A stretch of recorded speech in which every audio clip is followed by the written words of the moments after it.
Headlines, trends, weather and travel getaways. It's Wake Up World on CEMTV.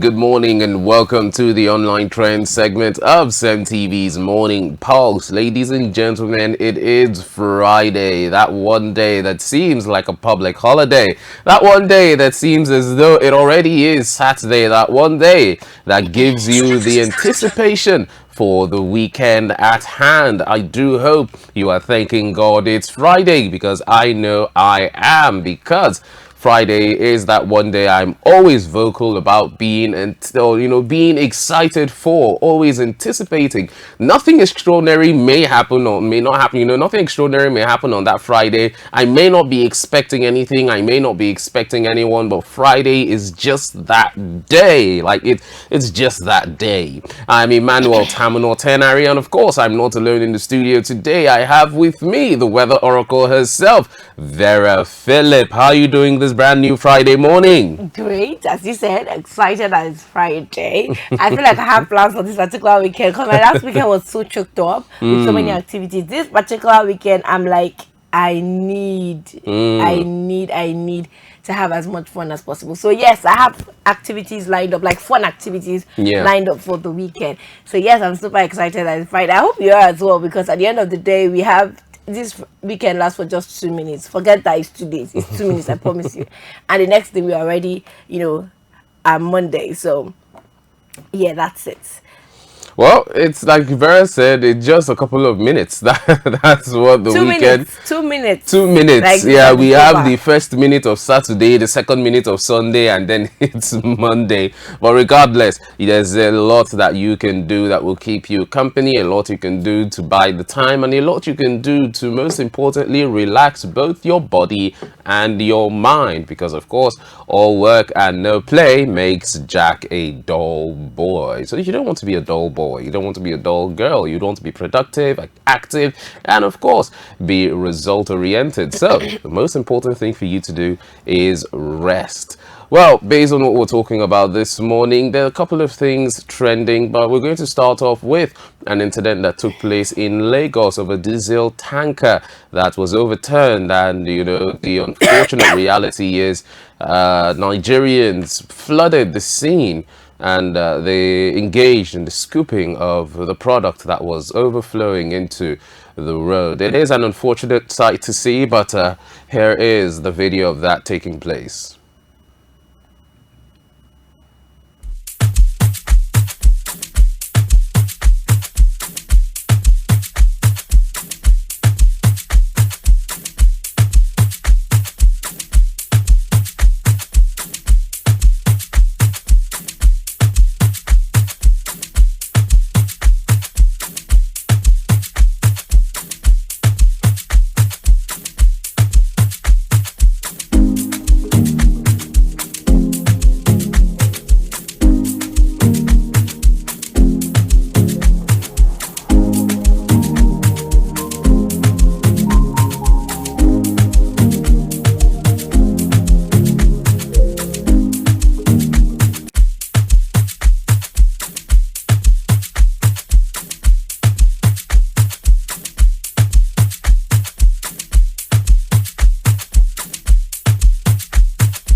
As I said earlier, it is an unfortunate sight to see, and I'm quite appalled and disappointed in the Nigerian people and their choice, or should I say poor decision-making skill. This is not the first time we've had incidents like this. We've had incidents like this with petrol tankers. We've had incidents like this with diesel tankers. We've had incidences like this with kerosene tankers. We've had incidences like this with several other, petroleum gas products. And the results tend to always be the same. Why must the results be the same? Why is the first reaction of the Nigerian populace when they see an accident scene like this, the first reaction is, let me put myself and the general public in danger? At this point, it's not even the government that needs to be called out. It is the Nigerian people. It is the Nigerian people that need to be called out for this mess. Because if, at the end of the video, you could see that a personnel was there trying to stop them, but none of them listened to him. And if the police were there, I can 100% be guaranteed that they would still not listen. And of course, this is a very delicate situation. So the slightest spark, the slightest source of heat, it doesn't even need to be a visible spark. And the entire place is set ablaze. And you can see that the road is still active. Maybe that's where I can then call, the security officials to play here, and also call the government to play, because this road should be closed off. Because as it stands right now, you can even see another tanker right there. Another tanker also there. So if anything happens, this would be a massive catastrophe. If there is the slightest spark, as is known to happen in situations like this, not only will it engulf every single person here, and just from the look of it, there's already over 50 individuals here, not even to talk of the ones down the line. As you can see, when the video turns, it shows you the people down the line. More than 100 people, give or take, will lose their lives, and we're not even including those that are in the public transportation or private transportation vehicles. And of course, if the other tankers are caught in the explosion, it will go broader. The Nigerian people, what is going on? Is this more important than your life? Is this more important than your safety? I understand that we're all suffering. I understand that we're all going through, a tough time when it comes to taking care of yourself and fending for your family. But is it worth your life? Is it worth it? How much will you sell these buckets of diesel? For how much? And if you're put in harm's way, how much would you then pay in medical fees? Like I said earlier, this is very appalling. I am, for lack of better words, disgusted at this site, because the potential for harm is immense. The potential for danger is tremendous. And the potential loss of life there, it's not one that I would even want to think about. Why would the Nigerian people want to put themselves in this particular situation, knowing that from past occurrences, this thing tends to lead to, a fire hazard, and tends to lead to loss of life? Because I don't get it. I don't get it. Why would they go as far to do this? It makes absolutely no sense to me. Well, these are the kind of things that, when we come across, it becomes very sad. Like very saddening to even see, especially because we've had experiences where this has actually caused a loss of life and properties. It's not just the first time. We've had it several times in the past. So seeing that people still indulge in activities like this without the fear or even safety for themselves is very heartbreaking. At the end of the day, we keep blaming the government for something, right? We keep saying the government are not providing this or not providing that. Meanwhile, we citizens put ourselves in harm's way. Like, how in heaven's name would you be at where you know that a spark, just like Tammy said, it doesn't even need to be much, would definitely destroy everybody at that place? Why would you be there scooping fuel? We can understand that the price of fuel is high. We can understand that, the economy is bad. I mean, that's the thing. That's why I asked the question. I can understand that the cost of diesel is high. I know that the cost of living is tremendous. I know all of this, but is it worth your life? The same question I'm asking. because at the end of the day, no matter how much it is that you scoop from that place, if there is any spark of fire whatsoever and you die, it's not going to be worth it at all. And if you have family members, friends, or anyone in that place, you can recognize in the video, it is important that you call them to order, because these are the issues. And also, I'm going to also, bring the security into this, because at the end of the day, if that tanker fell and was there for a few minutes, like up to 20-30 minutes, and these people have been fetching from this place for a really long time, what happened to our security system? Exactly why I said I would also call them into the matter as well. Trying to tell me that around these areas we do not have any checkpoints, we do not have any security, whatsoever. We don't even have local vigilantes around this place, to make sure that you curb that illegal behavior that is going on there. There is no sign of security whatsoever for 20-30 minutes. There is no sign of any sort of security.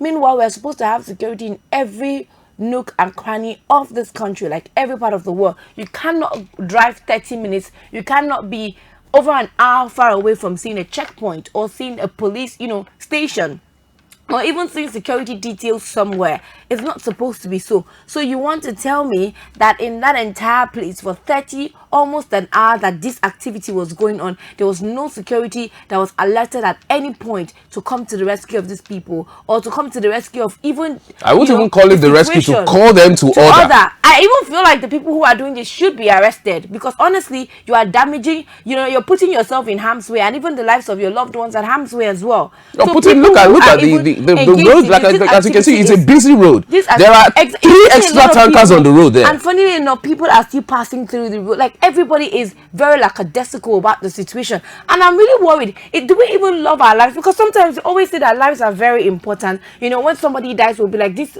one person's life, especially if we see a case of police brutality or something, the government is responsible. We start talking about the value of life. The value of life. Do we even value our own lives when situations like this happen? So in all of this, nobody could put even the smallest thing as a phone call at this place like this. It's triggering. So what exactly is it that are we not aware of? And look at how we are scooping it like it's water. Like as if it's water that we lack. There's famine in the land and we don't have water, and therefore we are going to go and scoop the little one we've seen. And once I've gotten this thing, my life is changed forever. This is very heartbreaking. As if it's liquid gold. Honestly speaking, something needs to be done about this situation.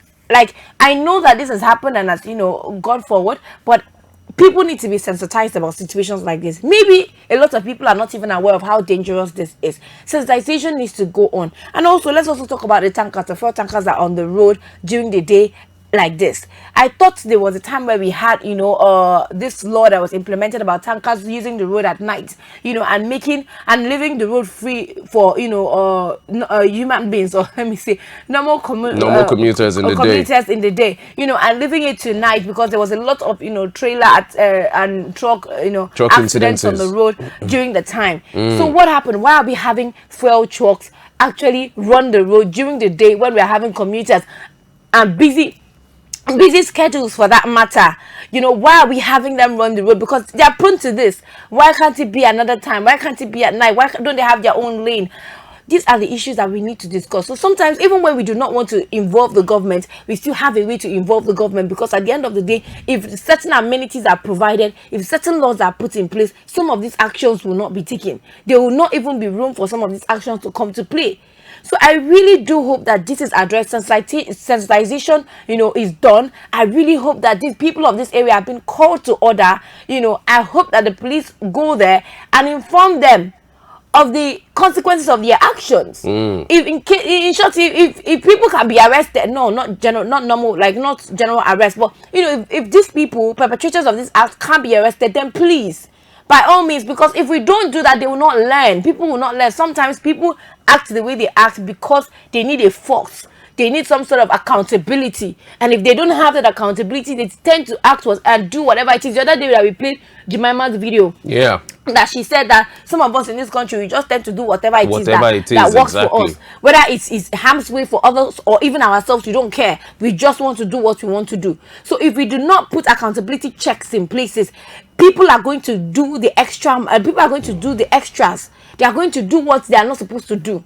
So if we can definitely arrest these people, we can make cases out of them. She used them as an example for people who think that this is a normal behavior, because this is a gutter behavior. This is even animalistic behavior, and we are not in that grade of animals. Why would we be behaving like this and be encouraging it? And then people are passing on this road and nobody is creating an alarm. I want to believe that maybe this video hasn't captured up to that point, but I also want to believe that maybe at some point there were people, look at, even somebody is carrying a camera to film, and it's very disheartening to see. So I hope that something is really done about this. Let people realize that this is an act that can even get them to prison. That's the thing, because it is an act that can get them to prison, but unfortunately the security personnel were, would I use the word late, let me not say negligent, because this incident is one that has been happening. You know, you can see they've been scooping for a while. Some people have already scooped, taken away, and they're running back to be able to scoop. Some people are running in because they probably just received the information that this is what is going on, and so they're going to go and involve themselves.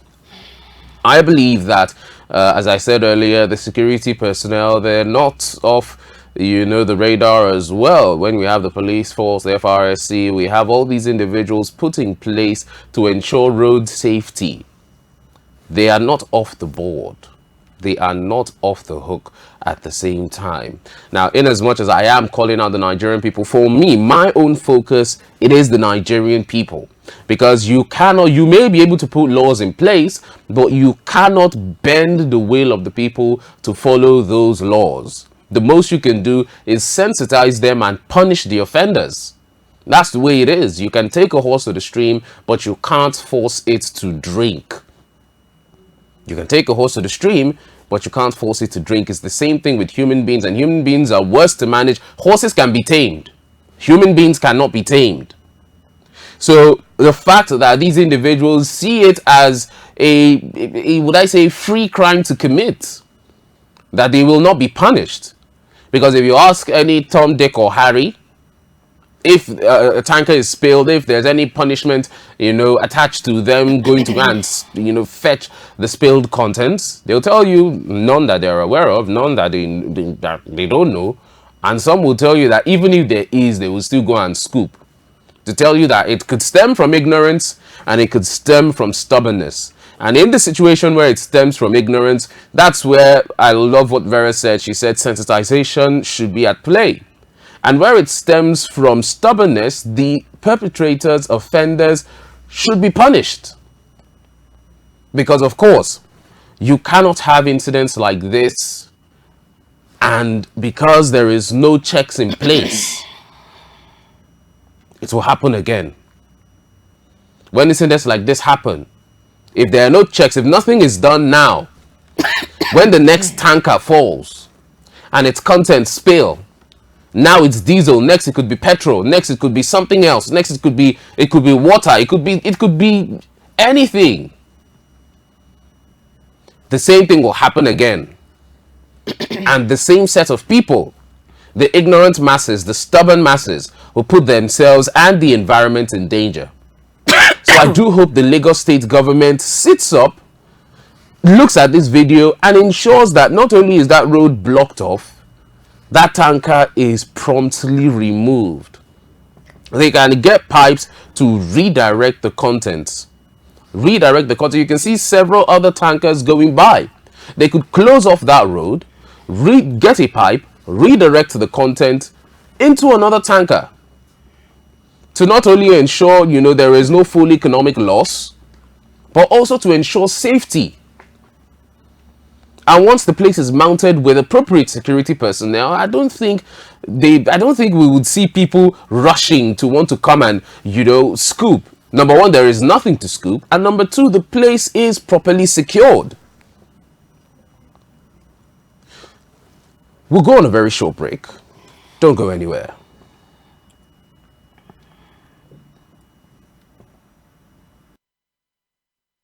Headlines, trends, weather and travel getaways. It's Wake Up World on CEMTV.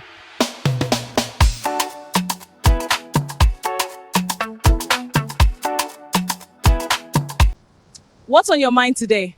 The goal by Victor Osimhen was amazing. The economy. Isn't that what's on everybody's mind? I would like to see more women in positions of authority. If you heard and saw it from CEMTV, you can take it to the bank. CEMTV, your reliable source of news, information, and entertainment.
Welcome back from that short break. It's about time for us to round up the online trends. But before we do, we're just going to lightly touch on, the trending topic of Poco Lee's, accusation, arrest, and so forth. That's trending on social media right now. I believe Miss Georgie came out, a little while back and dropped a video accusing Poco Lee, or as his real name is, Pascal Odinaka, of, sexually assaulting her and her friend. So far, a lot of people share their thoughts on the matter, some saying they believe he's guilty, some saying they don't, but another singer, Mr. Real, came out to say, something that I believe resonates with him and may resonate with some people. So here's what Mr. Real had to say. Boys Poco's grape, I think tell you 100% that guy no do one. Okay, so you see about this Poco's grape, I think tell you 100% that guy no do one. Let me tell you something. This is something that has happened to me in London. That time we let the hot. So I was in my apartment. We had this 2-bedroom apartment. So this the organizer will bring me come London. We want to do something with me. Tell me say some girls go like come. You understand? Make them chill. I said, why not? I said, you can't show me the pictures of the girls. I said, why not? Make them show. So when the girls can't come, this guy thing now, we don't day, we don't, drink, we don't gist, we don't day. So me, I can't tell one of the girls, we could get one-on-one talk for, we just the one-on-one this thing for my room. So as we did for my room now, I can't tell the girl, say, Omo, you fine. I can't touch the girl for her cheek. Say, see how fine you are, your skin is so fresh. Omo. Now so the girl just change them for me. This is what they tell you, no be play. Now so this girl change them for me. Tell me, why am I touching her? What am I trying to do? What are you trying to do? What are you trying to do? That's what she talk. Okay, so most people would go as far as saying that at this point there's a big difference between having consensual relations and being sexually assaulted, because when two adults meet together and the sparks are flying, everything is in the, would I say, the stars are aligned. Once you make your intent known, it should be quite obvious. And of course, if advances are made, it's not rapid, it's not instant. You can turn the person down and say, oh no, that's not what I'm here for, I didn't come here for this. But in a situation where we have an immediate flare-up like this, Mr. Real still had some more to say concerning that, because to him it was a bit too sudden. But here's some more of what he had to say.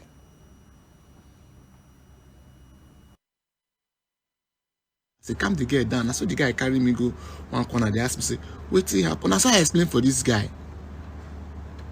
He can't go meet the girl. I don't know what he with the girl talk. I saw this guy come meet me, say, this matter no be small matter. Say this guy say go report to police, say I try grape am. I say, yeah? From where to where? Almost to cut the whole long story short. Now the guy called tell me say, almost could just settle this matter, make this matter no go too far. Now Simu could settle now because I don't understand. I beg get me back the girl. He say, I say don't talk to the girl, but the girl now they talk say I go give her £10,000. I say for where? This is what they tell you. Don't be play. It's not even the content. I know so that time now, no be at that time I know the person they always come out they talk for camera. Because if they say the person they always come out and talk for camera, we don't talk the matter. Forget that nonsense girl where they talk say Poco do one thing touch and leave that one will come online. Well, I will not say to let go of what Miss Georgie says because she's a content creator.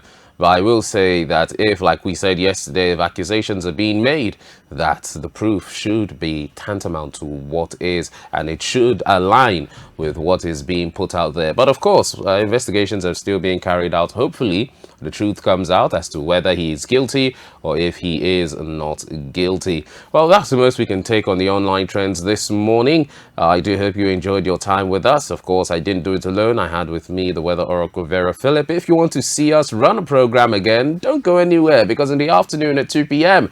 we'll be here to bring you jolly live. So if you're looking forward to that, I am too. Stay tuned to CEMTV. Coming up next is the CEMTV Dissect.